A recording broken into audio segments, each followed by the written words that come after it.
Yes, it is really interesting. Trump seems to be quite forgiving and very much willing to work with people who at one time had opposed him, which I think is a good quality to have in a leader, a political leader. But it does show that Trump, as I said, is quite trusting. So some of the things that JD Vance has said over the years before he flip-flopped on Trump was that he felt that Trump was somebody that the elites were correct about. He claimed to be a never Trump guy. He said, I never liked Trump. He can't stomach Trump. He thinks he's obnoxious and that he's leading the working class to a very dark place. So my question has been, and I think many others as well, is what caused him to flip-flop? And I think it's important to ask these questions, look at it objectively, and see if there's something there. Now, when I look at the state of Ohio and sort of the stats regarding the presidential election of 2016 and 2020, it's important to note that then candidate Donald Trump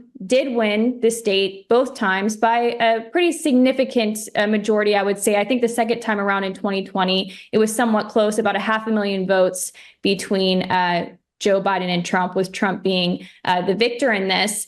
But I did wonder, perhaps, did JD Vance realize that pro-Trump candidates and candidates who are endorsed by Trump, they tend to do very well in the elections? If I look specifically at the stats here, let's look at the election year of 2020. This was around the time that JD Vance had his flip-flop.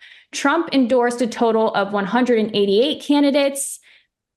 121 of them were primary endorsements, and the primary success rate, meaning the percentage of candidates who won who were endorsed by Trump, was 97%. So I do wonder if JD Vance took notice of this and realized that in order to survive politically and do well in this upcoming Senate race was to kind of get behind Trump. So I do question if this support for Trump at the time was authentic, or was it a political strategy?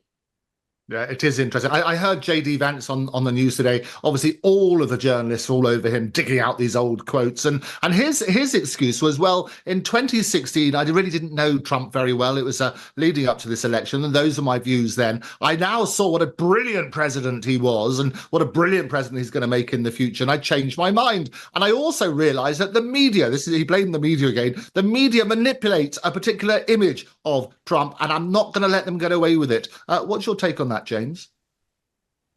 Yeah, I do think there's question marks over why he flipped, and I think Taylor's probably onto something there, that it was just the practicalities of the political situation he was in. But look, 8 years ago this happened, which is a light year in politics, and particularly in US politics. So much has happened since 2016. So I think, we might see a bit of questioning at the start now, but I think it'll blow over. I don't think it'll have any impact whatsoever on the campaign.